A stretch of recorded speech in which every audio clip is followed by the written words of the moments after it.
Hello there. Today we're going to be doing a quick overview of Lust. Lust, who is mostly just a PvE champion, honestly. She doesn't have any real value in GVG. She does not have a very high value in Arena that I know of. You can maybe make her work in some form of Nightmare stacking team at the entrance, but I mean, honestly, yeah. Who cares about Arena? She does, however, shine in Guild Boss 1 and 2, and she will pull off some pretty substantial numbers in there. In terms of gearing, you're probably going to land on Soulbound Arcana. It seems to do slightly better during testing. I did a few tests just because Lust has some RNG involved. I ran a full Nightmare team with the four you can see on the screenshots, plus Volca. And healer-wise, I ran Carnelian, Eloin, and Fercy, just to keep everyone alive. And I ran the full run of Guild Boss. Now,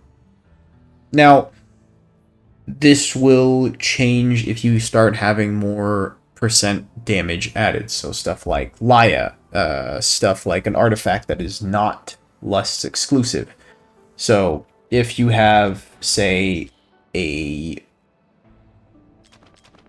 Realm Tier, which I don't know why you would have, but if you do have it, or a Scarlet Hunt because you're running Salazar, this extra damage will probably make Infernal War beat Soulbound Arcana. But unless you are in that situation, you're better off with Soulbound Arcana. In terms of artifacts, chances are, again, her exclusive is probably the best bet from what testing I have been able to do. The other artifacts really just don't mesh with her too well. Realm Tier, great, it's going to work on Guild Boss, but for the most part, it's not the best one.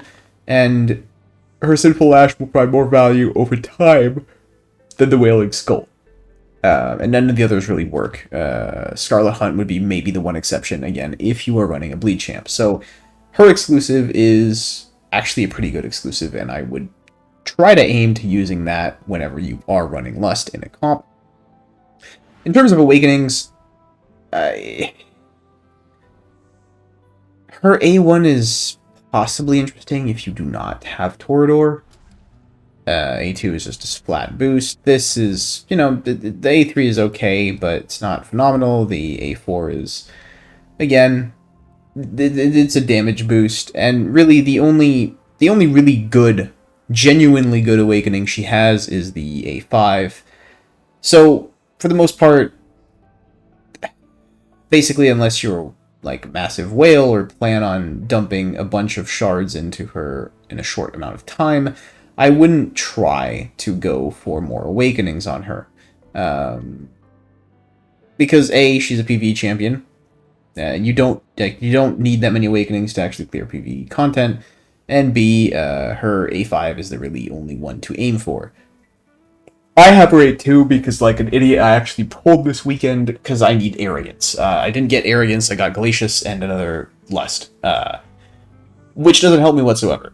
So I do not particularly enjoy the fact that I made the decision. In any case, that's really about it. She is a solid champ, but again, she really only has a use in PvE. And yeah, you don't. She's good if you really want to push for that 120, maybe. But there are plenty of other ways to get the 120, so on Guild Boss 2, so honestly, Lust has value, but is not a champion that I would necessarily go for. And now I'm just rambling about the same thing over and over and over again, so I will call it here. Cheers, and you have a nice one.